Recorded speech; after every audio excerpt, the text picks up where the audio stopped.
Buongiorno, buongiorno, ben ritrovati con Focus TG, tantissima cronaca anche oggi dalle nostre province. Intanto partiamo dalle proteste alla Biennale di Venezia. Il presidente della Biennale Arte ieri ha fatto un lungo discorso. Pietrangelo Buttafuoco ha ribadito l'autonomia, la libertà e l'audacia di un ente che da tantissimi anni difende l'arte e la fa prevalere su qualsiasi tipo di violenza.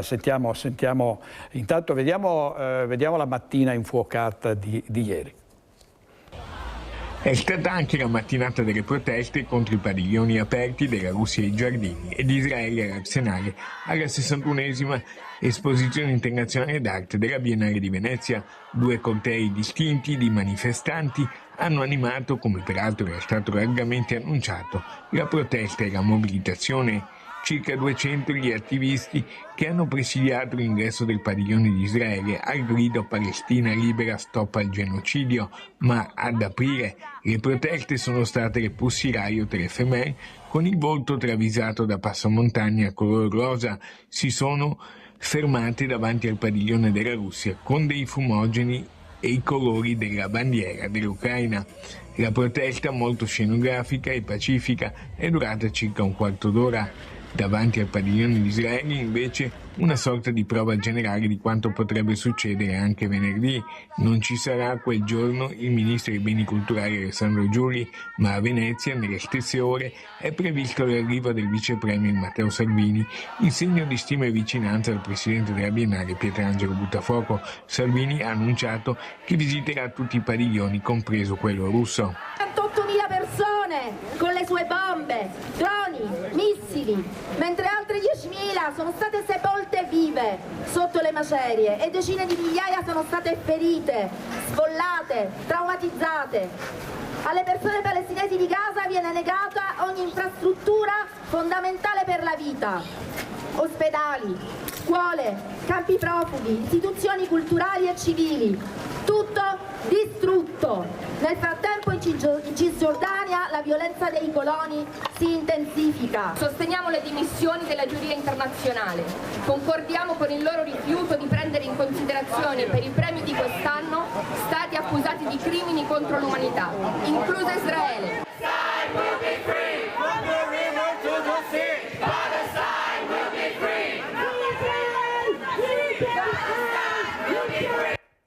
Ci collegheremo più tardi con Lorenzo Maier per un aggiornamento. Intanto 5 minuti di applausi ieri hanno accolto il discorso del presidente Buttafuoco, che ha ribadito l'autonomia della fondazione richiamando le parole del presidente Mattarella.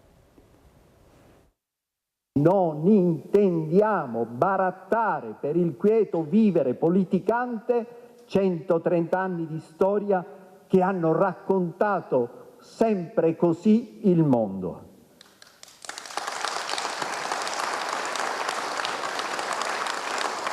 Il presidente della Biennale di Venezia, Pietrangelo Buttafuoco, si è appellato alle parole del Presidente della Repubblica, Sergio Mattarella, pronunciate ai Davide di Donatello, per ribadire ancora una volta la necessità di andare avanti con audacia e libertà, l'autonomia e l'indipendenza della Fondazione. Un discorso accolto da quasi 5 minuti di applausi, calorosi abbracci e persino commozione delle persone in sala. Il Presidente del Consiglio, Giorgia Meloni, ha una precisa domanda, la domanda delle domande sulla partecipazione della Russia alla Mostra Internazionale d'Arte, una domanda fatta dal Corriere della Sera, ha detto: la Fondazione La Biennale di Venezia è autonoma. Ha fatto la doverosa premessa: non sono d'accordo, ma. E proprio quel ma, da par suo, e io la ringrazio, proprio in quel ma ha confermato sgargiante e definitiva la libertà e l'autonomia, e quindi la libertà e l'audacia, che sono alla radice dello iure, la civiltà del diritto. Oggi arriviamo a questa apertura dopo aver attraversato settimane complicate, vorrei dire giornate complicate, noi non possiamo chiudere. Noi non possiamo boicottare come risposta automatica, possiamo e dobbiamo discutere, possiamo dissentire e lo facciamo anche con forza, ma dentro uno spazio condiviso e mai fuori da esso. E alle istituzioni chiediamo dialogo, non documenti che circolano sotto banco. Allora, sentiremo poi l'aggiornamento di Lorenzo Maier in un prossimo collegamento. Adesso andiamo sul Ponte degli Alpini a Bassano del Grappa da Monica Smiderle, dal nostro operatore Renzo Rigona. A giudicare da questa immagine direi che gli alpini sono già tutti partiti per Genova.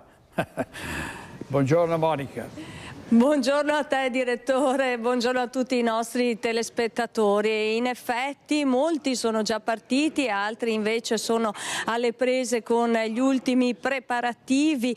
Tappa d'obbligo il Ponte degli Alpini, ma evidentemente in questo momento gli alpini saranno a pranzo perché non ne abbiamo incontrati. Poi però sentiremo magari anche all'interno della Taverna al Ponte, che ospita anche il Museo degli Alpini, che è qui a 2 passi dalla nostra postazione, se ne sono passati in queste ore. Ormai, direttore, conto alla rovescia per la 97esima adunata nazionale degli alpini, che è in programma a Genova dall'8 al 10 di maggio. Nel capoluogo ligure sono attese ben 400.000 persone tra penne nere, familiari, visitatori, in una città che conta poco più di 560.000 abitanti. Sarà dunque una grande festa imponente ed una prova politica e amministrativa per il sindaco Silvia Salis, che in queste ore è dovuta intervenire anche in Consiglio Comunale a seguito delle polemiche che sono scoppiate, che hanno visto insomma definire molestatori gli alpini. Dunque un clima teso, ma che non scoraggia le penne nere, che sono partite già nella notte alla volta di Genova. In viaggio anche il presidente dell'ANA Montegrappa, che pensate conta ben 9.000 iscritti. Noi lo abbiamo raggiunto durante il viaggio. In queste ore, in questo momento si trova più o meno all'altezza di Piacenza. Sentiamo insieme che cosa ci ha detto. Siamo appena partiti per l'adunata nazionale di Genova, siamo per strada. Siamo partiti questa mattina da Bassano insieme a tanti altri gruppi che contemporaneamente si stanno avvicinando alla città ligure per vivere la 97esima adunata nazionale degli alpini. Le speranze sono tante, il clima è buono, il morale è alto nonostante tutto, nonostante questa campagna denigratoria nei nostri confronti, ma gli alpini hanno il cuore buono, hanno un animo generoso, gli alpini non hanno paura delle critiche gratuite e in ogni caso c'è da ribadire una cosa: gli alpini non creano i problemi li risolvono da sempre. Perciò questo è lo spirito con cui noi andiamo all'adunata. Andiamo all'adunata a Genova portando la nostra simpatia, la nostra fierezza, la nostra empatia, e sono sicuro che i genovesi, i veri genovesi, ci abbracceranno come hanno sempre fatto. Perciò basta critiche, basta cattiverie sui social, viva gli alpini e viva l'adunata di Genova. Queste le parole dunque di Giuseppe Rugolo, il presidente della sezione ANA Montegrappa. Lo avete sentito, gli alpini non creano problemi ma li risolvono, basta critiche, c'è voglia di festeggiare, questo che è il momento più importante dell'anno per le penne nere. Se ho ancora un attimo, direttore, ci spostiamo all'interno del Museo del Ponte degli Alpini e della Taverna al Ponte, che è tappa d'obbligo naturalmente a Bassano. Eccoci, buongiorno, siamo in diretta. Qual è il clima? C'è voglia di adunata? Ma qui c'è sempre voglia di adunata, però di alpini ne abbiamo visti pochi sino adesso. Però giovedì... Di solito quando arrivano? Il giovedì pomeriggio, il venerdì? Ma venerdì sì, ma visto che Genova è un po' distantino, penso che qualcuno arriverà anche oggi. Le polemiche stanno in qualche modo spegnendo la dunata oppure no? Allora le polemiche le lasciamo andare via e che sia una bellissima dunata, che si divertino e le polemiche che scorrono via. Ricordiamo infine che noi trasmetteremo nei nostri telegiornali momenti salienti della dunata di Genova fino alla diretta di domenica mattina alle 7:30 con il momento clou dell'evento, ovvero il lungo sfilamento a Genova con tutte le penne nere che parteciperanno alla dunata nazionale, la 97esima. Da Bassano è tutto, la linea torna allo studio. Grazie a Monica Smidel per la parte tecnica, a Renzo Rigon. Tra l'altro stasera a Focus avremo in diretta Lucio Zanatto che è già lì con le penne nere, ci racconterà anche che clima c'è nel capoluogo ligure. Vediamo titoli di cronaca sui giornali. Il ragazzo che è morto annegato a San Polo, un legame con la rissa finita a coltellate e l'ipotesi della faida tra famiglie. Il 22enne prima della tragedia diceva mi cercano, quindi si tinge di giallo questo annegamento. E poi l'imprenditore Franzina arrestato per la frode da 30 milioni, l'amico truffato dice temeva di essere ucciso, perciò stava scappando. Dovremmo andare, anzi sì, andiamo sicuramente adesso a Vittorio Veneto da Francesca Bozza e da Nicoletta Rizzetto, perché i soliti ladri hanno sfondato la vetrina di un negozio di biciclette con un camioncino. A te Francesca. Sì, buongiorno direttore, buongiorno ai telespettatori. Hanno provocato una devastazione, la potete vedere alle mie spalle nelle immagini di Nicoletta Rizzetto questa notte intorno alle 4:30, siamo in Viale Menarè a Vittorio Veneto, usando probabilmente un camion. Hanno prima sfondato la vetrina ma abbattendo anche la colonna portante che era proprio in mezzo lì nel punto che sta inquadrando Nicoletta, e poi hanno caricato una decina di biciclette su un furgone scappando via, tutto in pochissimi minuti. Qui il Crazy Sport, il negozio preso di mira, non è nuovo a episodi del genere, perché esattamente 2 anni fa 2 colpi nel giro di una ventina di giorni con le stesse modalità, ma ci spiegava il titolare Roberto Catto con danni ben minori rispetto a stanotte. Danni molto minori rispetto a stanotte, anche perché ci eravamo messi ulteriormente in sicurezza con plinti d'acciaio e quant'altro, però se poi ti entrano con un camion puoi mettere le barriere anteriori, però ti entrano dentro, non hanno rispetto di niente, ti buttano giù una casa per rubare 10 bici, cioè, questo è assurdo, cioè, non so cosa dire veramente. Cioè, c'è lo stupore insieme alla rabbia, insieme a quella che è l'amarezza per questo ennesimo colpo. L'amarezza perché vedi che non danno rispetto, anche il ladro dovrebbe avere rispetto comunque delle cose, qui non hanno rispetto. Qui vanno, fanno danni enormi, condizionano le persone. Io dovrò dormire un mese qui in camper perché finché non è in sicurezza non posso dormire a casa non dormo più tranquillo. In 2 anni praticamente 3 volte sono venuti dentro. Questa volta magari hanno portato via meno bici perché ci eravamo preparati ulteriormente, ma hanno fatto il doppio dei danni di 2 anni fa. Non si può buttare giù un appartamento, una casa per rubare 10 bici, cioè non ha senso una cosa del genere, non è ammissibile, nemmeno per i ladri non è ammissibile una cosa del genere.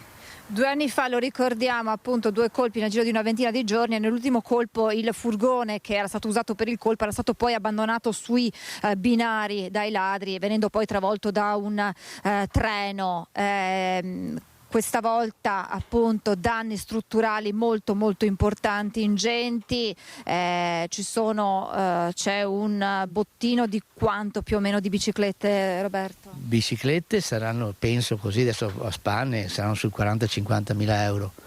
Però sono i danni che mi dà più fastidio, nonostante che sia un danno enorme le bici, però avremo una settimana che non riusciremo a lavorare, un mese dovrò dormire qua e mangiare qua, il casino, il lavoro che c'è da fare cioè, è tutto il resto, biciclette comprese, però è tutto il resto. Mi hanno portato via 3 bici dei clienti che fanno più male delle mie, perché comunque non è per restituire, comunque gli hanno portato via un bene che non erano a casa sua e quindi erano qui da me, quindi mi sento anche responsabile delle bici altrui. Anche 2 anni fa Roberto era stato costretto a dormire in camper per così vigilare, perché dice io sono sicuro che tornerebbero. No, tornano come tutti i furti, perché sanno che tu non sei in sicurezza. Loro fanno il furto adesso, sanno che tu per un mese non sei in sicurezza e quindi ritornano a cercare perché vanno dentro più facilmente, e quindi bisogna dormire qua un mese finché tutto non è in sicurezza e poi sperare che non buttino giù la palazzina per rubarti altri 4-5 bici. Cioè, è questo però tornano, sono sempre tornati, la seconda volta sono sempre tornati. Roberto ci dice: io però non mollo, perché questa è la mia vita, è il lavoro che faccio da una vita. Certo che adesso resta la paura, la rabbia, l'amarezza, tanti sentimenti. La paura e la rabbia più che la paura, perché sono sentimenti di lavoro. Abbiamo fatto 25° anno di attività un mese fa, quindi questa non ce la faccio. È chiaro, insomma, è più che comprensibile, è un dolore, perché non è un lavoro, è una vita che in giro di 2 minuti, 2-3 minuti viene stravolta per rubare un po' di biciclette, e resta anche quel senso di insicurezza, di non sentirsi protetti in casa. L'abbiamo raccontato tante volte, ma appunto, come diceva Roberto, non dormo più perché penso al mio lavoro e al punto che sarà costretto, come 2 anni fa, a tornare a dormire in camper. Sicuramente questa non è vita, ci permettiamo di dirlo. Da Vittorio Veneto io ringrazio Roberto Catto per la disponibilità, nonostante siano ore molto molto difficili. Con Nicoletta Rizzetto da Vittorio Veneto è tutto, la linea può tornare allo studio. Grazie Francesca Bozza e a Nicoletta Rizzetto. Sconvolgente, sono fatti che si ripetono giorno dopo giorno, rapine, spaccate, aggressioni, furti nelle case, e fanno il decreto sicurezza che non prevede però evidentemente un giro di vite per queste bande che continuano a colpire in Veneto e anche in Friuli Venezia Giulia. È stato arrestato a Noventa Padovana un latitante ricercato per aver abusato di modelle minorenni in Romania. Tra il febbraio 2020 e l'aprile 2021 aveva abusato di giovani modelle minorenni adescate tramite servizi fotografici in Romania, sessioni di scatto che si trasformavano in violenze. Le vittime, tutte minorenni, avevano tra i 14 e i 17 anni. L'uomo, un 67enne romeno, è stato arrestato a Noventa Padovana, condannato all'estero, era latitante dal momento della sentenza, 19 anni e 4 mesi di reclusione per violenza sessuale aggravata ai danni delle 4 minori. Sul capo dell'uomo pendeva un mandato di arresto europeo emesso lo scorso aprile dalle autorità romene. I carabinieri del nucleo investigativo di Padova lo hanno rintracciato e arrestato in un'abitazione di Noventa Padovana. L'operazione, al termine di lunghe ricerche condotte insieme con il Servizio per la cooperazione internazionale di polizia del Dipartimento di Pubblica Sicurezza. Il 67enne è stato trasferito al carcere Due Palazzi di Padova, mentre la Procura di Venezia ha avviato le procedure di estradizione.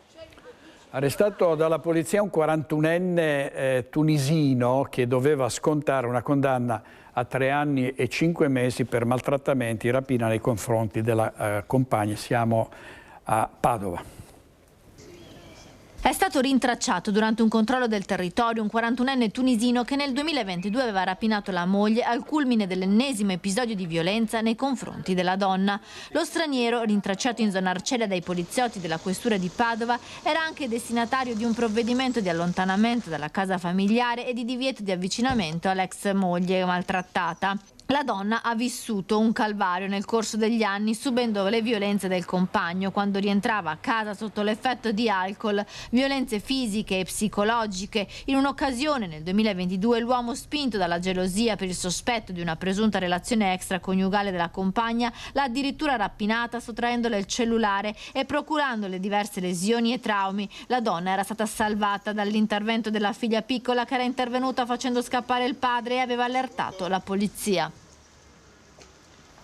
Allora passiamo agli incidenti stradali con i nostri registi Edoardo Paris e Alessandro Granziera. Ce n'è stato uno grave ieri a Villafranca Padovana, 2 donne che sono rimaste ferite.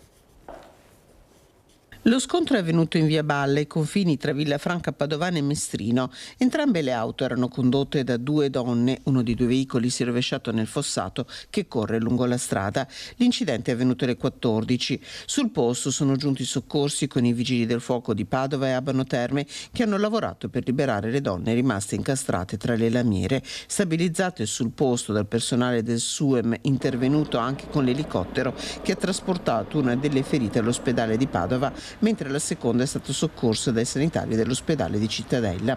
I rilievi sull'esatta dinamica dell'incidente sono condotti dalla polizia locale. Servizio di Chiara Gaiani. È venerdì alle 15:30 nella chiesa parrocchiale di Carbonera. L'ultimo saluto a Silvia Zampieri, la 32enne psicologa morta a causa delle gravi lesioni riportate in un incendio stradale avvenuto in via Codalunga a Mignagola di Carbonera. Uno scontro frontale che non le ha lasciato scampo. Da una prima ricostruzione la donna al volante di una Yaris avrebbe invaso la corsia opposta, forse a causa di un malore si sarebbe scontrata con un'Audi guidata da un 53enne, ricoverata in gravissime condizioni all'ospedale di Treviso. Il cuore di Silvia ha cessato di battere lunedì scorso. La 32enne lavorava presso la cooperativa alternativa di Vasconna e presso la casa Le Nuvole di Ponte di Piave, dove aveva il ruolo di coordinatrice. Adesso andiamo a Chiampo, nel Vicentino, in diretta da Daniele Garbin con il nostro tecnico Simone Squarcina. Sulla questione dei PFAS, l'acquedotto dovrebbe essere presto messo in totale sicurezza grazie a nuovi filtri a carbone. Daniele, a te la linea. Sì, buongiorno direttore, buongiorno ai telespettatori. Confermo, siamo a Chiampo in compagnia del sindaco Filippo Negro, buongiorno. Sì, buongiorno a tutti. Ecco, c'è questo che ha già anticipato direttore, questo annuncio che alle nostre spalle questo grande boiler, l'abbiamo definito un po' così, questo contenitore di filtri a carbone attivi che rappresenta l'ultimo tassello di una grande operazione di investimenti che è stata fatta per mettere in sicurezza la parte acquedottistica dall'inquinamento dei PFAS. Ricordiamo che qui siamo nella vallata di Chiampo, più o meno alla stessa altezza di Trissino, della vallata a fianco della Valdagno e quindi insomma c'era la preoccupazione. Il sindaco, è un'operazione che abbiamo capito partiva dal 2013 con un investimento di 37 milioni di euro. Questo è un tassello che le permette di dire che cosa questa volta? Sì, io sono davvero molto felice perché con l'installazione e con l'attivazione soprattutto di questo filtro a carboni attivi finalmente tutta la parte di Chiampo servita dall'acquedotto civile ha sicuramente a disposizione acqua potabile filtrata dai microinquinanti.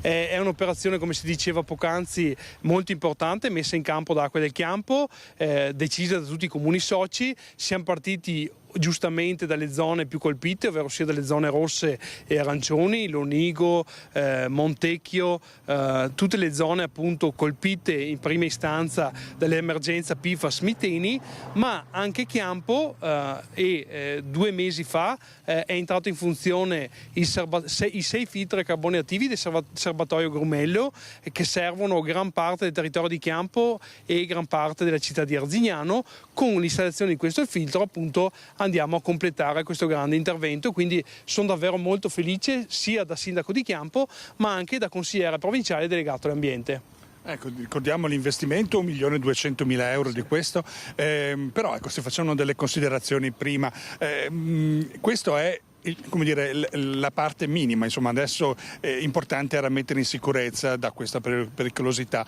Ha un prezzo però importante, comunque gli investimenti che sono stati destinati hanno poi portato comunque una contropartita. Qual è, Sindaco? Sì, sicuramente si tratta di un investimento molto importante che ricade, voglio sottolineare, interamente sull'ente gestore Acque del Chiampo, pesa appunto sul piano degli investimenti della società e quindi di pari passo magari tante estensioni acquedottistiche previste da tempo sono temporaneamente sospese per dare giustamente priorità alla tutela dell'acqua e per far sì che l'acqua che arriva ai nostri cittadini sia più pulita possibile. Ecco, allora io direi, direttore, con questa buona notizia finalmente, ecco, questo era importante che dare la giusta risonanza. Se non hai domande io saluterei il sindaco e restituirei la linea allo studio. Sindaco, grazie a Daniele Garbin e a Simone Squarcina. Vediamo il titolo dell'Arena di Verona, una tragedia sul lago. Muore dopo la cena al ristorante, la procura ha aperto un'indagine. Un tedesco di 35 anni che era in vacanza con la famiglia, rientrato a casa, si è sentito male. Il titolare del locale è indagato. È stato condannato l'imprenditore cinese che in 5 diverse occasioni aveva raggiunto con i colpi di una carabina le case dei vicini. I fatti erano avvenuti a fine dello scorso anno e avevano creato allarme a Tombelle di Saonara.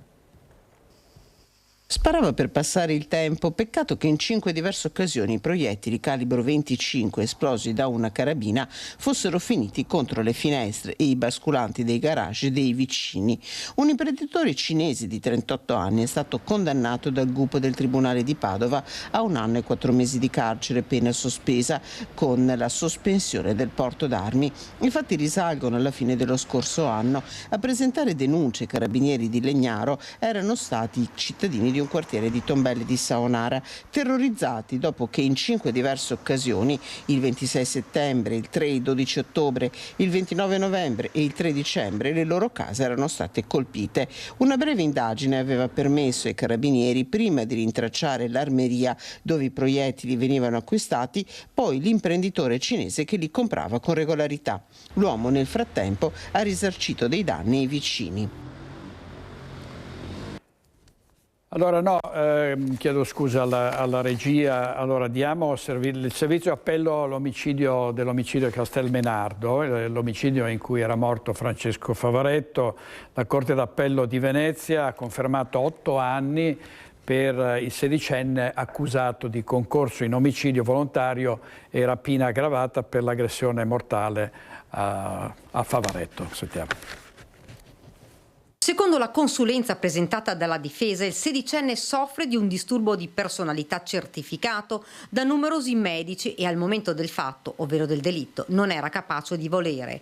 Non solo, ma anche una marcata immaturità. Per la grave patologia di cui è affetto e che è stata certificata nel corso degli anni, sin dal 2013, quindi sin dall'età di 4 anni fino praticamente al suo ingresso in carcere.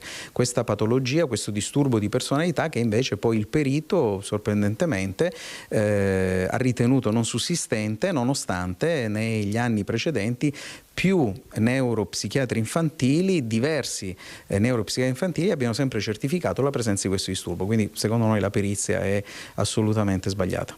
Il perito incaricato dal giudice ha invece ritenuto che il sedicenne non avesse alcun disturbo. La Corte d'Appello di Venezia ha così confermato la sentenza di primo grado, 8 anni al minore accusato di concorso in omicidio volontario e rapina aggravata. Confermata desta in me non poca sorpresa, in me e nel professor Sartori non poca sorpresa, perché gli elementi di natura peritale erano tali che a mio giudizio andavano e sono convinto che andranno a essere vanificati e annullati in Corte di Cassazione. Una pena comunque contenuta per un omicidio. Francesco Favaretto fu ucciso da un gruppo di giovanissimi, 6 minorenni e 4 maggiorenni, il 12 dicembre 2024, aggredito in via Castelmenardo, picchiato e accoltellato. Il 22enne di Treviso morì 13 giorni dopo in ospedale.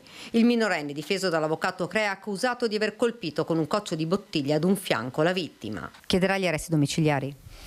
Ma in questo momento, vista la sentenza, non credo che ci sia molto spazio, anche perché il comportamento del ragazzo in carcere in questo anno e mezzo è stato un comportamento particolarmente complicato, che a nostro giudizio è coerente con quelle che sono le valutazioni psichiatriche fatte dal professor Sartori, e quindi ritengo che ci sia poco spazio, ma sicuramente una istanza quantomeno di collocamento in comunità ritengo che sia doverosa. Fra 90 giorni le motivazioni della sentenza della Corte d'Appello, poi la difesa ricorrerà in Cassazione. Servizio di Daniela Sizia, e dopo aver passato alcuni giorni in un albergo grazie al sostegno di un imprenditore, i migranti pakistani che avevano dormito sotto i portici tornano di nuovo in strada. Sentiamo anche le dichiarazioni di Mirella Tuzzato. Ultima notte in hotel per i migranti sgomberati dal Parc dal Negro, nonostante nelle ultime ore, oltre all'imprenditrice che aveva deciso di prolungare il suo sostegno fino a domenica, si sia fatta avanti anche un'altra persona disponibile a pagare l'albergo per un'ulteriore settimana.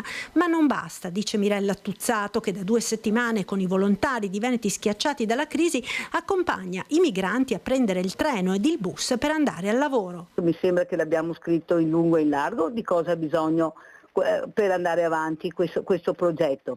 Ha bisogno di solidarietà anche nel trasporto. Abbiamo pulmini, abbiamo volontari che si offrono, fatevi sentire, perché io stasera chiudo, è finita la settimana per questi ragazzi, se io non trovo un aiuto io non vado più da nessuna parte, perché da sola io non ce la faccio più, questa è la verità. E i miei volontari anche loro sono stanchi, perché devo alzarsi mattina alle 5 per andare a prendere questi ragazzi a Villa Fiorita. Mirella Tuzzato si rivolge anche ai datori di lavoro di questi migranti. Che si facciano sentire, perché è l'ora che anche l'imprenditore si prenda le proprie responsabilità. Se questi ragazzi lavorano e sono ragazzi per bene, seri, che fanno il loro lavoro, devono essere assolutamente supportati da questi imprenditori. Nel frattempo, per venerdì è stato convocato in prefettura a Treviso un tavolo nel quale verrà affrontato il tema dell'istituzione di un nuovo sportello casa specifico per i migranti, un tavolo allargato che mira a coinvolgere tutti i soggetti interessati. Per la prima volta ci sarà anche l'associazione Partecipare il Presente, che unisce organizzazioni imprenditoriali, sindacali e del volontariato, e proprio il coinvolgimento degli imprenditori viene visto positivamente in comune a Treviso sia dalla maggioranza che dall'opposizione. Dal mio punto di vista sarebbe auspicabile che un'azienda che assume in regola dei lavoratori stranieri dovrebbe in qualche maniera prodigarci essa stessa per aiutarli a trovare una sistemazione, perché se è vero che sono dei lavoratori in regola ed è manodopera preziosa, è giusto che anche chi ne usufruisce dia il suo contributo per dare una sistemazione definitiva. Quindi deve essere un'azione fatta di concerto tra i vari soggetti interessati. Tra i vari soggetti interessati un'amministrazione comunale è il soggetto più marginale, cioè quello che si trova a gestire un'emergenza, non che l'ha creata e non che la deve risolvere. Sicuramente è molto importante l'allargamento del tavolo con Partecipare al Presente, che è un'associazione che ha sindacati e anche imprenditori, perché è molto importante che il mondo dell'imprenditoria, che peraltro utilizza, diciamo così, come lavoratori questi migranti, intervenga. Questi hanno bisogno di una casa e anche la possibilità di spostarsi agevolmente con dei mezzi pubblici. Io spero che questo tavolo così ampio sia veramente fonte di una soluzione. E la questione, prosegue Tocchetto, deve essere allargata anche agli altri comuni della provincia. È necessario che si apra anche ai comuni contermini, perché questi lavoratori non lavorano solo a Treviso, lavorano da Paese a Conegliano e mi tengo molto larga, per cui è necessario che a questo tavolo ci sia anche l'intervento degli altri comuni, perché non può gravare ovviamente tutto sul comune di Treviso. Intanto al Parc dal Negro, sempre a Treviso, sono tornati a dormire diversi migranti che non sanno dove trascorrere la notte. Abbiamo incontrato Hassan, di 26 anni, del Burkina Faso, che ci ha raccontato la sua storia. Coperte e piumini arrotolati negli angoli, borse della spesa, con dentro un cambio di biancheria. A 3 settimane dallo sgombero al 5° piano del Parc dal Negro ci sono di nuovo i giacigli di chi non sa dove andare a dormire. Stavolta ci sono pure dei bidoncini per l'immondizia, una scopa ed una paletta, come se qualcuno volesse anche qui una parvenza di casa, di pulizia sul pavimento di cemento. C'è una persona che dorme avvolta in una coperta. Di giorno i migranti vanno tutti via, molti al lavoro. Qui troviamo Hassan, viene dal Burkina Faso, devastato dalla guerra, è sbarcato a Bari, da 3 anni è a Treviso. Ci racconta la sua storia. Io arrivo a Treviso qua, sempre dormendo fuori, mai trovato lavoro che c'è contratto, c'è tutto, io mai trovato questo. Io ce l'hai permesso giorno, io ce l'hai tutti. Al permesso di soggiorno, ma in un italiano stentato, ci racconta come l'unico lavoro che ha trovato sia quello a chiamata nei campi, dai 20 ai 30 euro al giorno, niente contratto, niente alloggio. Tu non è facile, ma se tu c'è lavoro, la testa calma un po', ma se tu non c'è lavoro, come facciamo a mangiare? Problema.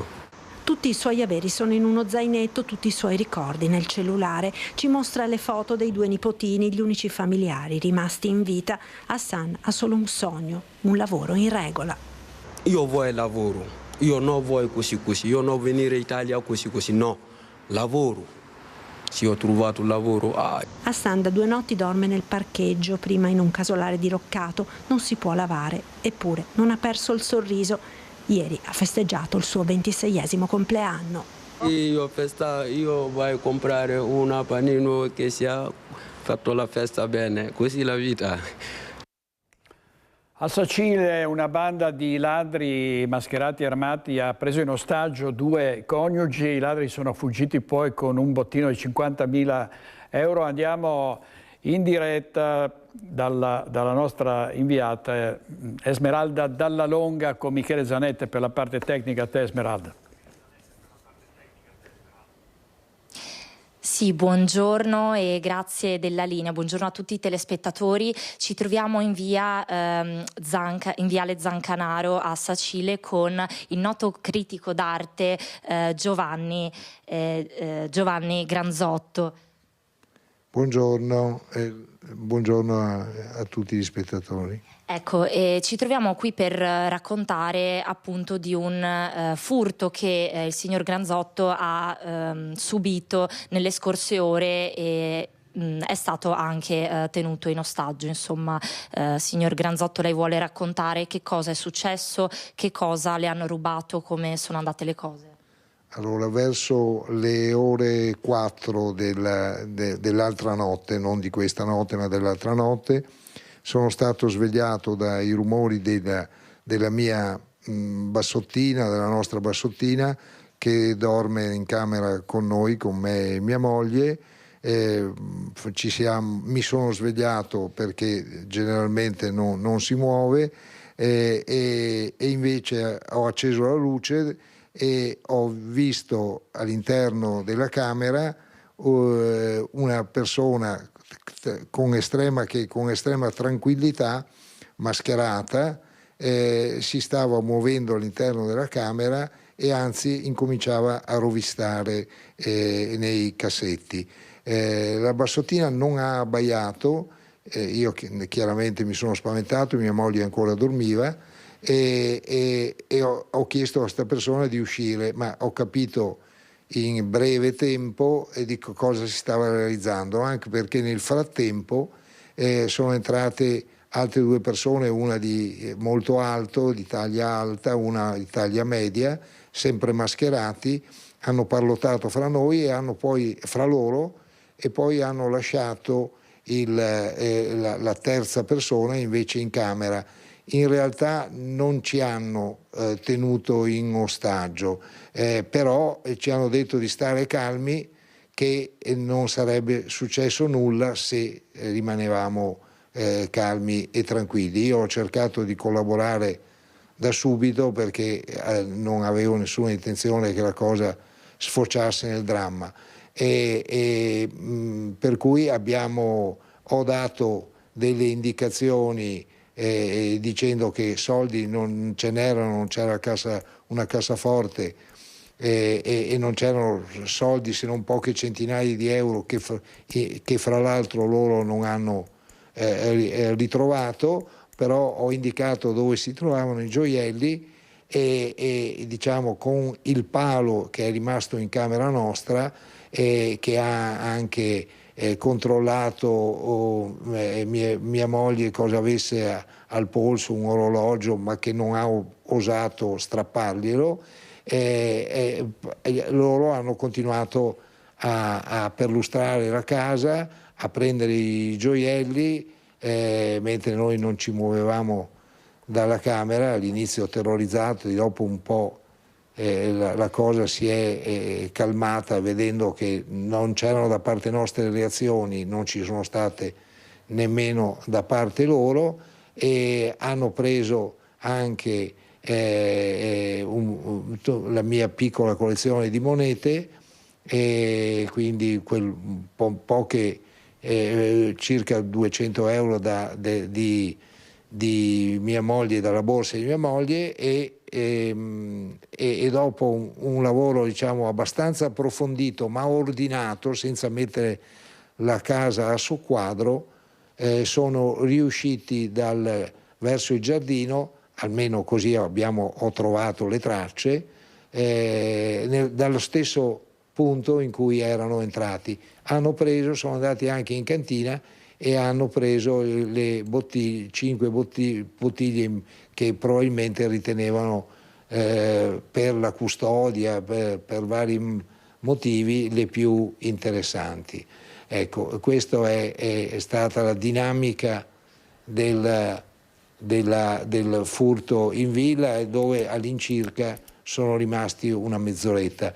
Da quello che ho capito non si tratta, dalle informazioni probabilmente di gente del luogo, ma di una banda che si muove alla ricerca di ville così che abbastanza interessanti. In questa zona del paese ce n'è qualcuna, tra cui appunto la nostra villa e anche questa Villa Liberty dove adesso stiamo parlando, che è la sede, non è dello studio d'arte GR, che è lo studio nel quale lavoro da quasi 50 anni e che è abbastanza noto nel mondo dell'arte europeo. Sono entrati in realtà probabilmente prima anche qui, ma perché era abbastanza facile entrare attraverso le finestre, ma qui non hanno trovato nulla che potesse interessarli, cioè né denaro né gioielli eccetera, e i quadri, come si sa, fortunatamente, a parte al Louvre i quadri di grande importanza, non vengono rubati. Ecco, Esmeralda, puoi chiedere per cortesia a questa persona derubata, ovviamente ha detto non siamo stati presi in ostaggio, ma insomma di un sequestro di persona si è anche trattato, oltre che di un furto. Se ha capito, se conferma che dalle parole di questi banditi ha capito se erano italiani o se fossero stranieri. Va bene, e dunque parlavano in italiano. Io ho parlato per abbastanza tempo con quello che era rimasto a controllarci in camera. Parlavano italiano con un accento dell'est europeo, però in un italiano abbastanza corrente. E dunque, in totale il furto di quanto è stato? Ma in totale è un furto intorno ai 40.000 euro di valore, insomma, la gran parte erano gioielli, 1.000 tra le monete e il denaro contante siamo poco più di 1.000 euro, 1.200, 1.300 euro, e poi un po' meno queste magnum di vino importante, ma insomma la gran parte del furto sono i gioielli, tutti i gioielli di famiglia, a parte quelli che fortunatamente, cioè un brillante, mia moglie indossava sotto il pigiama e che non si vedevano, e il Rolex d'acciaio che aveva al polso, che non hanno strappato, e che non si vedevano e che quindi ha potuto salvare. Nel momento dell'accaduto eravate presenti solo lei e la moglie e il piccolo bassotto o altre famiglie? No, solo noi, dormiamo solo noi e viviamo nella casa d'abitazione. Avete avuto paura per la situazione? All'inizio terrore, ma terrore per un attimo, perché vedersi delle persone mascherate, eccetera, però poi ho pensato che l'unica cosa da fare era rimanere il più calmi possibile e dare anche l'impressione a chi ci stava in casa, a chi stava facendo questa operazione, che eravamo pronti a collaborare.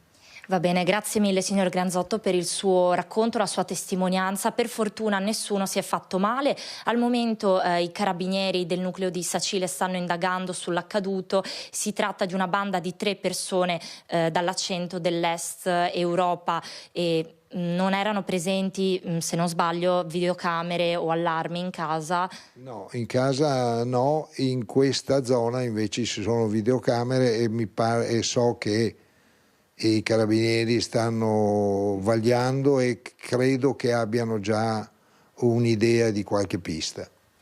Al momento appunto stanno indagando sull'accaduto i carabinieri e prossimamente insomma si saprà appunto stanno indagando i carabinieri, si saprà quali saranno gli esiti delle indagini. Per il momento è tutto. Da Sacile vi cedo la linea in studio. Grazie molte Esmeralda Dalla Longa, il nostro operatore Michele Zanetti, una rapina ai danni di un noto gallerista, Giovanni Granzotto, e lo ringraziamo per averci concesso questa lunga intervista. Dolore a Foggia per la morte del piccolo Tommaso, che è scomparso a soli 7 giorni di vita. Non c'è piede tanto piccolo da non lasciare un'impronta su questa terra. Una frase che tocca il cuore di ognuno, scelta per comunicare la scomparsa del piccolo Tommaso, il bimbo di Foggia morto a soli 7 giorni di vita. Una morte che ha riempito di quel dolore sordo, cupo, che ti entra sin nelle viscere l'intera comunità di Foggia, perché la morte di una creatura così piccola si fa troppa fatica ad accettare. Il bimbo era nato prematuro all'ospedale di Vicenza e al San Bortolo era stato ricoverato nel reparto della terapia intensiva neonatale in condizioni molto delicate. La situazione è precipitata lunedì senza lasciare scampo alla creatura. I genitori, seppur straziati dalla perdita del figlioletto, hanno trovato la forza di lanciare un messaggio di speranza e generosità, perché durante il funerale, che sarà celebrato giovedì alle 15 nella chiesa parrocchiale di Foggia, hanno chiesto di raccogliere offerte da destinare proprio alla terapia intensiva neonatale di Vicenza, quell'angolo di mondo che per 7 giorni ha accolto e curato amorevolmente il loro piccolo Tommaso. Servizio di Vanessa Banzato. La sanità del Veneto, come tutta la sanità in questo paese, ha grossi problemi, difficoltà, pochi medici, non si trovano gli infermieri, le liste d'attesa, però rimane un'eccellenza soprattutto per quanto riguarda la chirurgia e i trapianti, dove all'ospedale di Padova è stato raggiunto un record di 20 trapianti in un solo mese. Marta Zatta in diretta con il nostro operatore Federico Cibotto. A te Marta.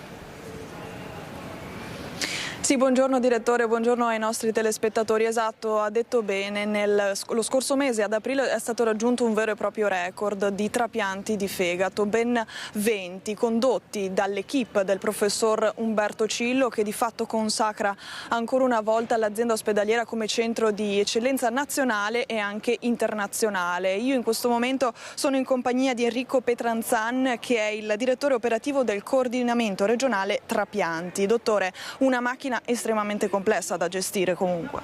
Sì, buongiorno, confermo, estremamente complessa da gestire ma altrettanto capillare nella diffusione del territorio. Ogni azienda ospedaliera del Veneto e ogni ASL ha un coordinamento ospedaliero di trapianti deputato al recruitment dei potenziali donatori, che dopo arrivano a donazione grazie al grandissimo lavoro dei coordinamenti che si interfacciano con i familiari, quindi con anche un grandissimo lavoro dal punto di vista umano per permettere poi ai centri trapianti di utilizzare gli organi che vengono messi a disposizione. Tutto questo non sarebbe possibile però senza la generosità dei pazienti, giusto? È assolutamente corretto, grazie alla generosità dei cittadini veneti che esprimono il consenso alla donazione con un'altissima percentuale è possibile ottenere un tasso di donazione estremamente elevato in Veneto, tanto che ci confrontiamo con le migliori nazioni a livello europeo e mondiale. E qual è l'età media dei donatori in questo momento? L'età media dei donatori in Veneto si sta alzando, è intorno ai 70 anni. Questo non è assolutamente una controindicazione alla donazione, anche perché grazie alla ricerca, grazie al continuo lavoro clinico e soprattutto all'utilizzo delle macchine da perfusione è possibile utilizzare anche organi di pazienti estremamente anziani. E com'è possibile invece esprimere la volontà donativa? Ci si può esprimere in molti modi, uno dei più importanti e fondamentali anche in vista di una data di scadenza delle tessere di carta d'identità cartacea del prossimo 3 agosto, è possibile esprimersi quando verrà rinnovata la carta d'identità, in cui a tutti i cittadini e cittadine maggiorenni verrà chiesto di esprimersi in materia di donazione, quindi è un appuntamento estremamente importante in cui bisogna arrivare documentati, informati, quindi consigliamo sempre di consultare i siti istituzionali del Centro Nazionale Trapianti o del Coordinamento Regionale Trapianti per informarsi e fare una scelta consapevole. Io ringrazio il dottor Petranzan per aver lanciato anche questo appello e per essere stato qui con noi. Per il momento da Padova è tutto, la linea può tornare allo studio. Grazie a Marta Zatta, e andiamo avanti con il terremoto che 50 anni fa sconvolse il Friuli Venezia Giulia. Vediamo una copertina preparata dai nostri colleghi della redazione di Udine.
Perché ci abbandonano? Sono venute le rondini a Gemona quest'anno? Sì, sono venute, ma non hanno trovato i nidi, che le case sono cadute.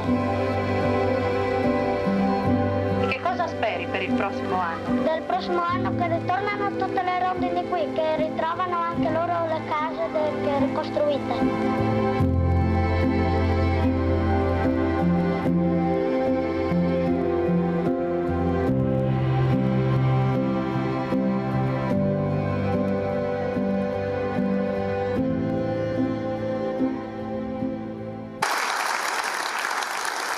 Tanti hanno ricordato quel giorno tremendo di 50 anni fa, e ieri erano presenti alle cerimonie anche il Capo dello Stato e la Presidente del Consiglio Giorgia Meloni. Sentiamo Mattarella. Viene da pensare che il concetto di resilienza sia nato qui, trovi qui, in questa terra la sua radice, dal modo con il quale i friulani hanno reagito all'Orcolat, e che quella sera e poi di nuovo nel settembre successivo sembrò schiacciare il futuro. Fu il Friuli a prevalere sulla distruzione e sullo scoramento.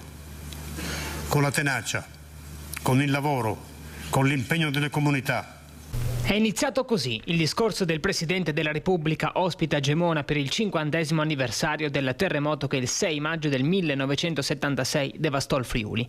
Una giornata emozionante, toccante. Mattarella è atterrato rivolto alle ore 16 per poi spostarsi appunto a Gemona del Friuli. Al suo arrivo si è subito recato al cimitero per deporre una corona di fiori al monumento dedicato alle vittime del terremoto. Da lì, quindi, alle ore 17, lo spostamento al Teatro Sociale, dove si è tenuto un consiglio regionale straordinario con la presenza anche della Premier Giorgia Meloni e del Presidente della Regione Massimiliano Fedriga.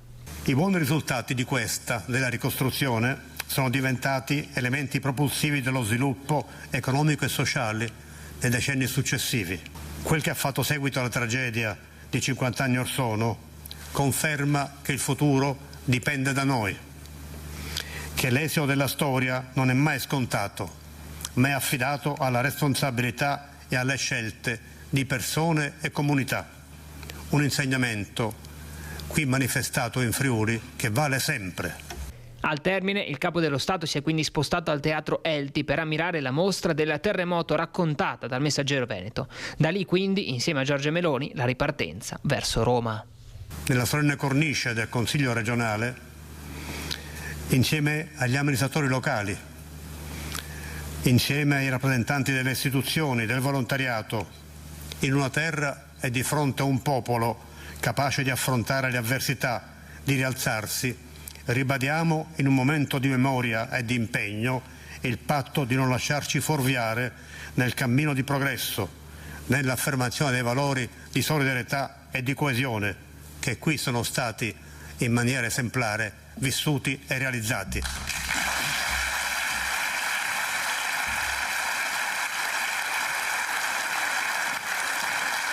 E a Gemona, come vi dicevo, è arrivata anche la Premier Giorgia Meloni. Sentiamo una parte del suo intervento. E lo fecero in un modo così straordinario da riuscire a trasformare la tragedia in un modello per l'Italia intera, il modello Friuli, ovvero il miglior esempio di ricostruzione post-sismica che l'Italia abbia conosciuto ad oggi.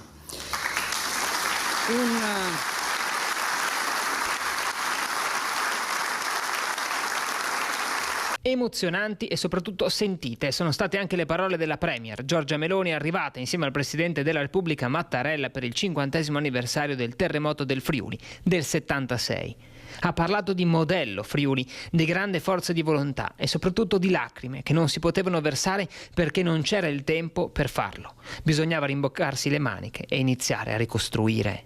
Un modello che nasceva da intuizioni semplici eppure brillanti, così visionarie per l'epoca da essere ancora efficaci oggi.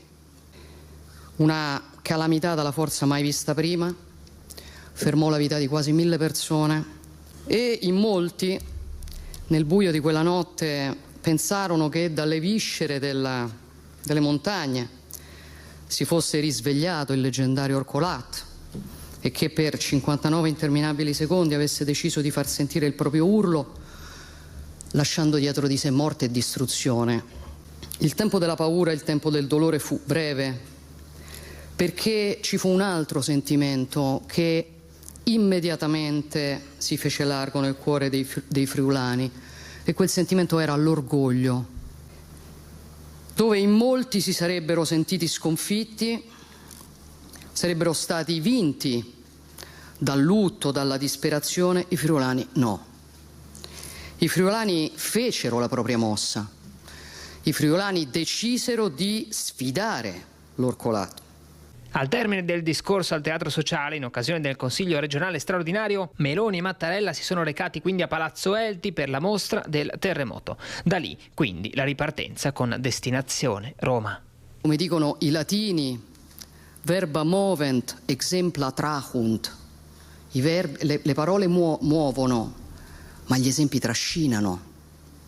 Fu l'esempio dei friulani a trascinare quegli italiani, e sempre i friulani risposero a quell'incredibile atto d'amore con parole che allora apparvero sui muri e sono apparse anche sul video di oggi. Il Friuli ringrazia e non dimentica, ma oggi sono di fatto scolpite nella storia e nella memoria della nostra Repubblica.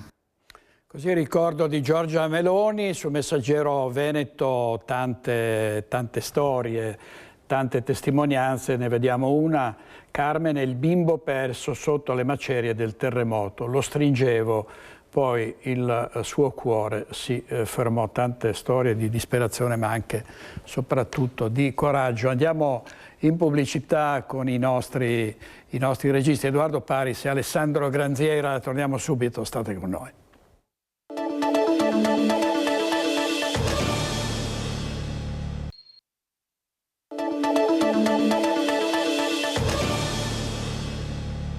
Di nuovo in diretta con Focus TG, andiamo a Mestre da Anna Maria Parisi perché c'è lo sciopero nazionale degli istituti tecnici con un presidio a Mestre. A te Anna Maria.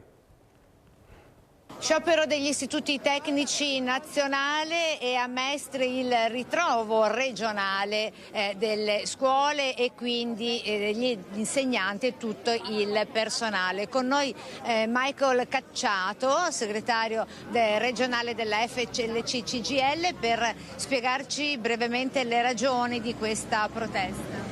Allora, noi non condividiamo né il metodo né il merito con il quale è stata fatta questa riforma.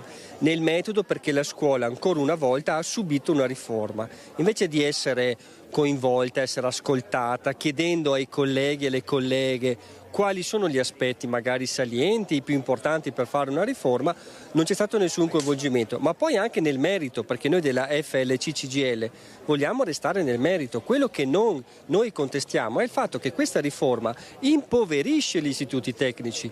Vi ricordo, e lo sappiamo, che il Veneto è la regione che in percentuale ha il più alto numero di iscritti rispetto ai licei e ai professionali agli istituti tecnici. Questo vuol dire che nella nostra regione gli istituti tecnici sono importantissimi.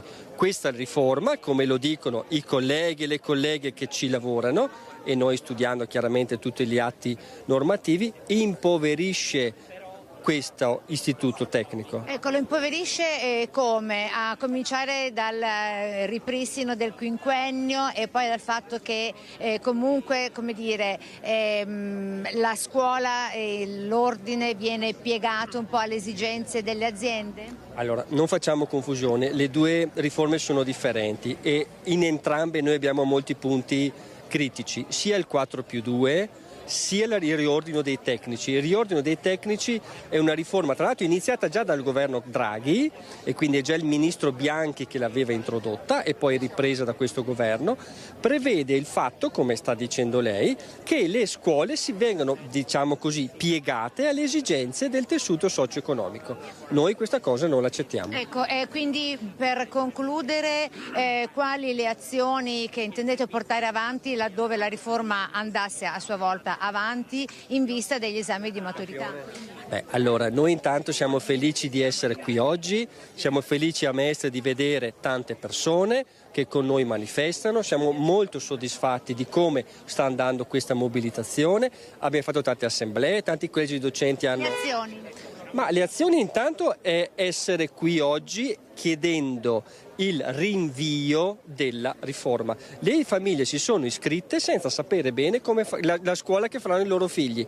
Da domani siamo disponibili, oggi stesso, a ragionare con il Ministero di come sistemare e migliorare questa riforma. Quindi è una sorta di work in progress, si vede come andrà ora per ora, giorno per giorno. Da Mestre è tutto, grazie per il suo intervento. A voi. Grazie Anna Maria Parisi. Torna a Treviso il Festival per la valorizzazione dell'acqua. Ecco il logo. Questo è D'acqua, è un festival che si sviluppa su 3 giorni. Con noi qui c'è Valentina Lovat che fa parte dell'organizzazione, è una divulgatrice scientifica, una biologa marina. Allora, quali sono le tappe salienti di questo evento? Perché tanta gente, tra l'altro un programma molto articolato, no?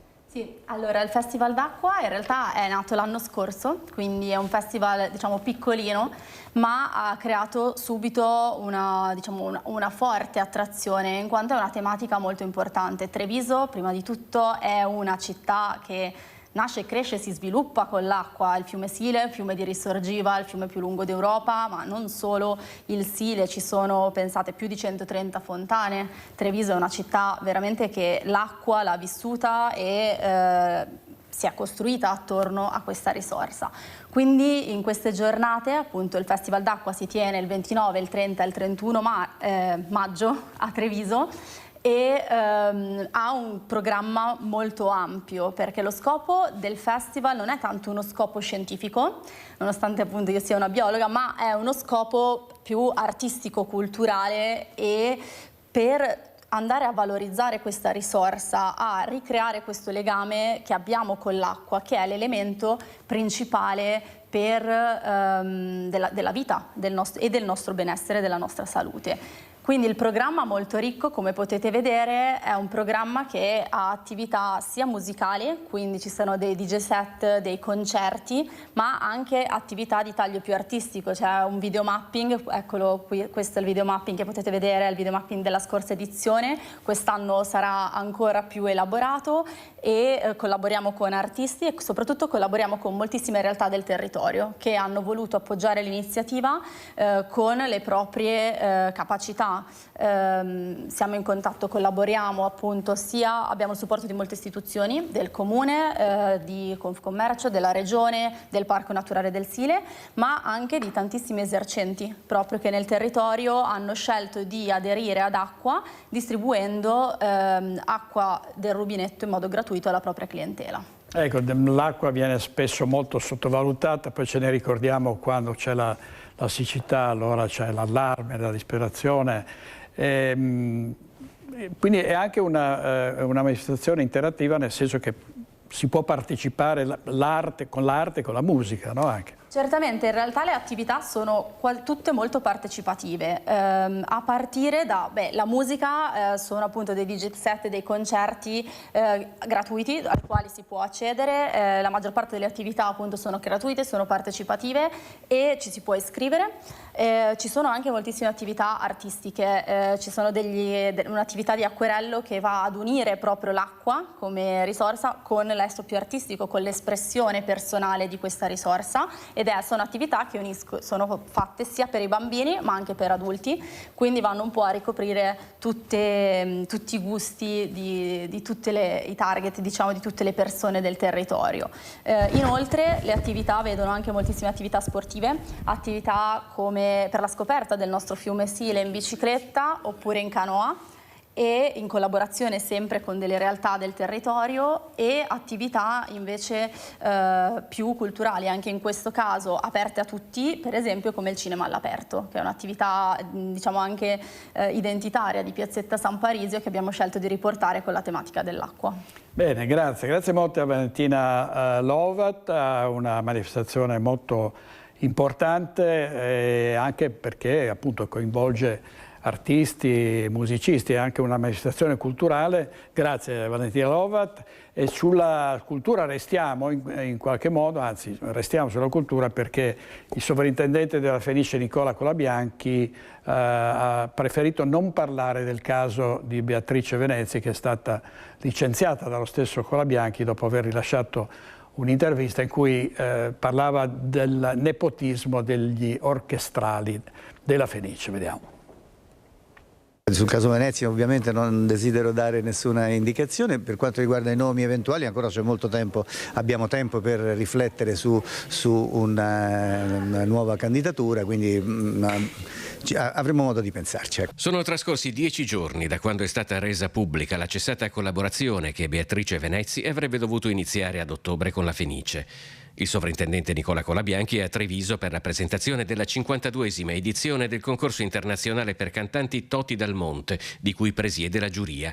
Ma inevitabilmente non si può non parlare di quale aria tiri a teatro, compreso il suo rapporto con l'orchestra. Io la vedo quotidianamente, l'orchestra non abbiamo avuto un confronto diretto dal punto di vista dialettico, ma l'orchestra sta facendo le prove. Ieri ero alla prova del nuovo concerto che ci sarà da venerdì sera, quindi il maestro Axelrod, un bellissimo programma americano. Se nell'ultimo periodo il rapporto di Colabianchi con l'orchestra è stato teso, è anche vero che il sovrintendente ha deciso di annullare le collaborazioni future con Beatrice Venezzi proprio dopo aver definito inaccettabili alcune dichiarazioni della direttrice verso i musicisti rilasciate durante un'intervista ad un quotidiano argentino. Una decisione, quella di Colabianchi, che evidentemente non è stata presa a cuor leggero. L'umano poi, quando hai un ruolo rilevante, passa in secondo piano, perché il ruolo deve avere la predominanza sulle scelte, sulle decisioni, su quello che è più opportuno o meno opportuno fare. Quindi l'aspetto umano sì, sicuramente può aver generato qualche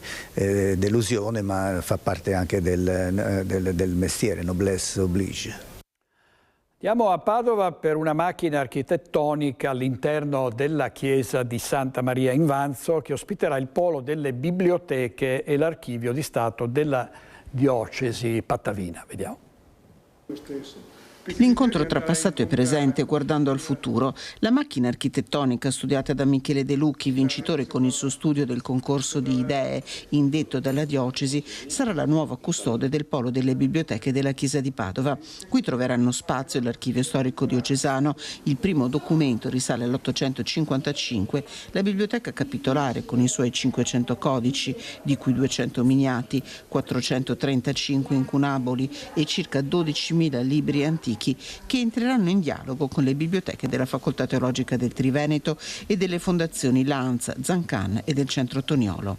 In una sola sede ci permette anche di essere più disponibili ad aprire le porte a chiunque avesse bisogno, perché in un solo luogo si possono incontrare tante realtà. Custode di questa macchina, inserita nel contesto di una chiesa ispirata tra le altre dalla Porziuncola, che ad Assisi si trova all'interno di Santa Maria degli Angeli, l'antica chiesa di Santa Maria in Vanzo, che fino agli anni 70 ospitava le ordinazioni dei sacerdoti della diocesi.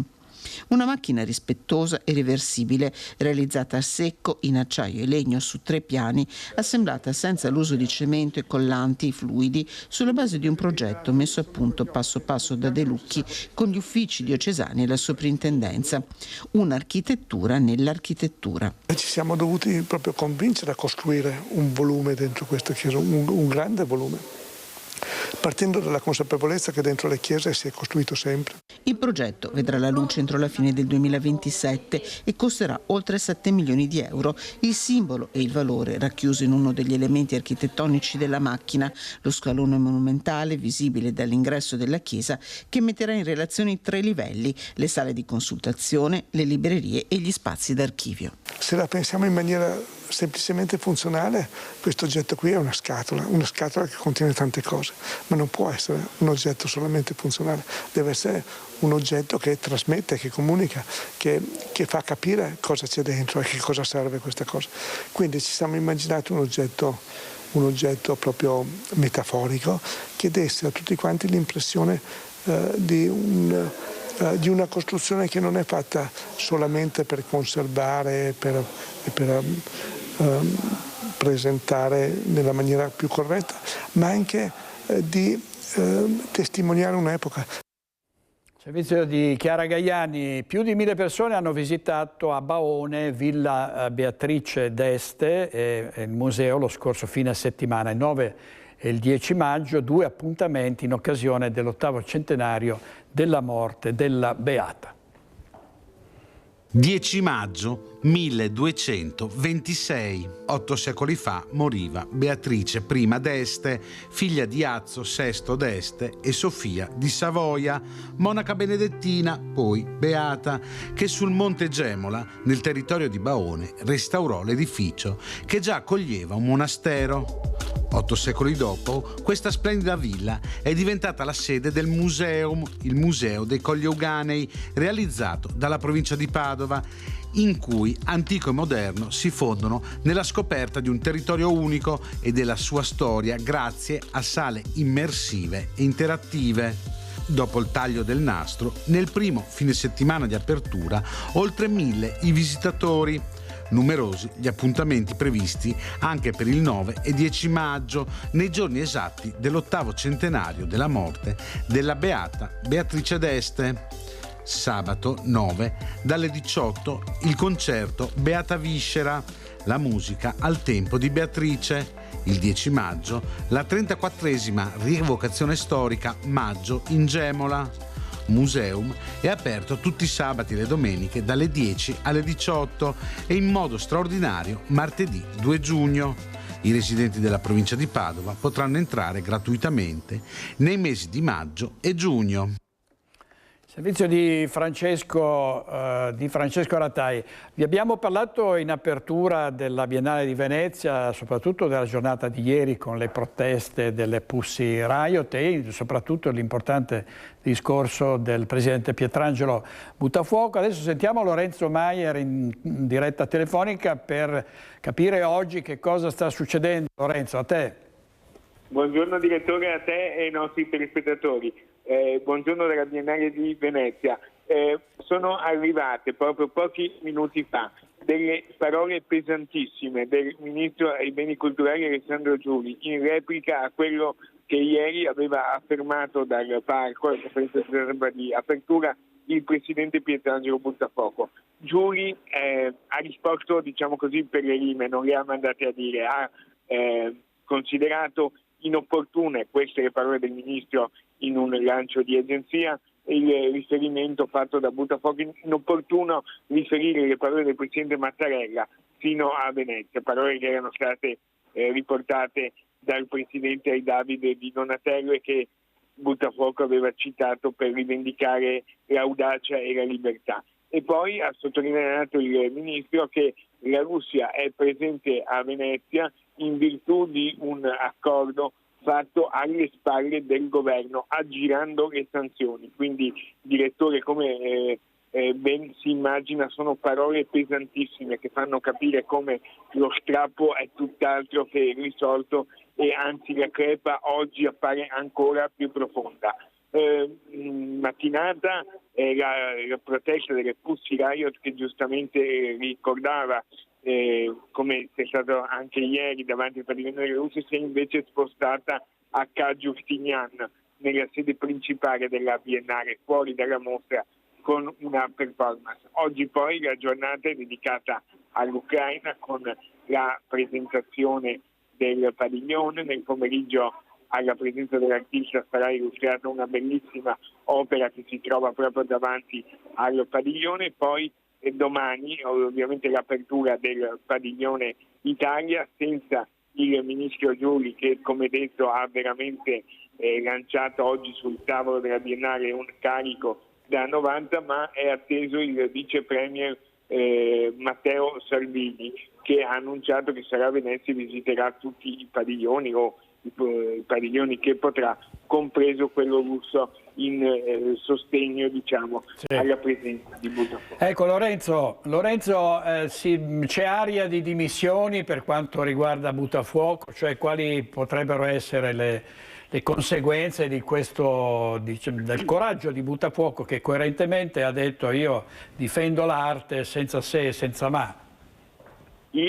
Ma questa è un'opinione mia personale, un pronostico che ovviamente potrà essere smentito anche tra pochi minuti. Io, avendo parlato anche in questi giorni personalmente con il Presidente Buttafuoco, tendo ad escludere che lui si dimetta. Io credo che lui voglia portare fino in fondo questa battaglia e credo anche che il governo non sia nelle condizioni di invocare o di cercare un commissariamento. Quindi penso purtroppo, e dico purtroppo perché comunque si pensi è un po' un dispiacere per la Biennale che ci sia questa contrapposizione interna, tra l'altro tra due persone che possiamo dire, e io posso esserne testimone, erano fino a prima di questa situazione molto amiche, molto vicine. Credo che ci sarà una guerra fredda.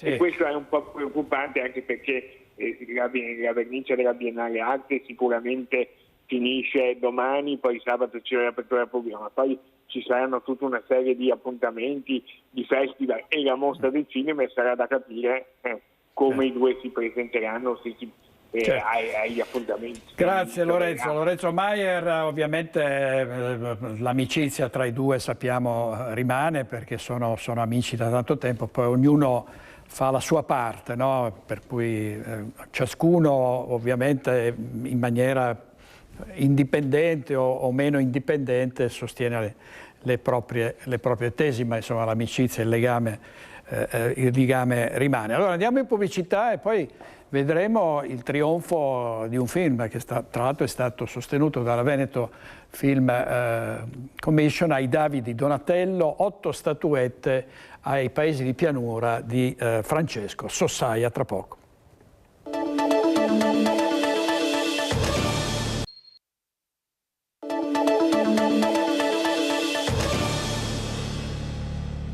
Le città di pianura, un film targato Veneto, opera del bellunese Francesco Sossaia, si è aggiudicato 8 statuette ai David di Donatello. Davide Donatello per il miglior film 2026, 71esima edizione,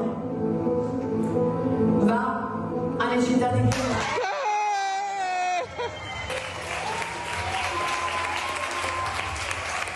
Gli applausi in sottofondo, quelli che si sono sentiti ieri sera nella sala del Cinema Italia di Belluno, che per la 123esima volta ha proiettato le città di pianura in occasione della cerimonia di consegna dei David di Donatello. Lo sapete, il trionfo è stato pressoché totale per le città di pianura e il regista bellunese Francesco Sossai, che è di casa al Cinema Italia, che è gestito da Emanuele Sangalli, che diverso tempo fa ha avuto proprio un'intuizione per la presentazione di questo film, che è diventato un tutt'uno con il popolo, con gli amanti del cinema e del nostro territorio, compreso quello veneto. Assolutamente, grazie. E grazie a Francesco per aver fatto il film e averlo portato e essere stato presente nella nostra sala quando c'è stata la prima il 25 di settembre, quando è uscito. E il rapporto con Francesco è di lungo termine, nel senso che questo è il suo terzo film in realtà. Abbiamo proiettato anche i suoi primi 2, Il compleanno di Enrico e Altri cannibali. Francesco è un abitué del cinema, viene sempre no, perché è fuori Belluno, ma viene spesso quando può a vedere i film, non suoi ovviamente, e da tanti anni, per cui ci fa estremamente piacere. Io sono stato contentissimo di questo viaggio, che non finisce in realtà, continuerà perché ricominceranno le proiezioni, come ben detto 123, ne faremo non altre 123, ma ne faremo altre sicuramente. Senta, il pubblico in sala ieri è stato numerosissimo, perché voi prima avete riproiettato le città di pianura e poi vi siete collegati per seguire in diretta la cerimonia di consegna dei David di Donatello. Che cosa è emerso secondo lei dalle sensazioni che ha potuto provare dal vivo, dal pubblico bellunese? Beh, il senso di comunità è stato la cosa più importante. Già nelle proiezioni precedenti si sentiva. Ieri sera ancora di più, c'erano persone che non l'avevano ancora visto, ma persone che sono tornate per la terza, quarta, quinta volta a vedere il film.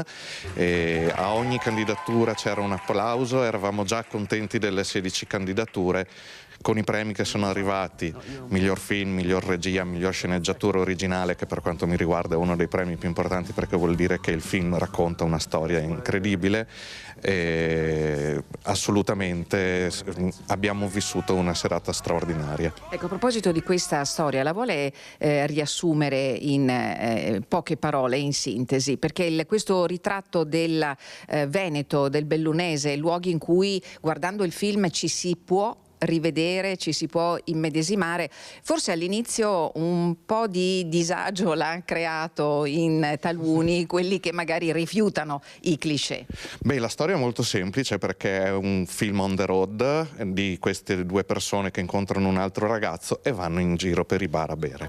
Questo sembra la cosa principale del film. In realtà si nasconde un testo sotto, che è quello del Veneto dei giorni nostri, i capannoni, un po' di disagio sociale che c'è, questo il motivo dell'alcolismo, da dove viene, per cui è un film che fa riflettere, fa sorridere, però è un film molto importante, e non è solo importante per il Veneto e per Belluno, perché è un film che è stato presentato a Cannes, per cui vuol dire che ha un respiro veramente internazionale. Il film è stato presentato non solo a Belluno, non solo in Veneto, ma ha riscosso successo in tutta Italia e in tutto il mondo dove è stato proiettato, per cui vuol dire che quello che c'è dentro il film non è solo una cosa nostra, ma è una cosa più universale. Questo è il messaggio del cinema, l'universalità.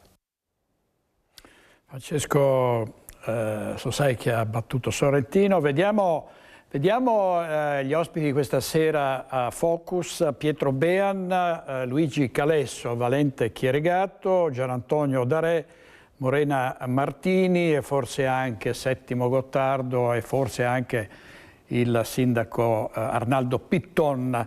Grazie a tutti, grazie ai nostri registi Edoardo Paris e Alessandro Granziera, e buona giornata, arrivederci.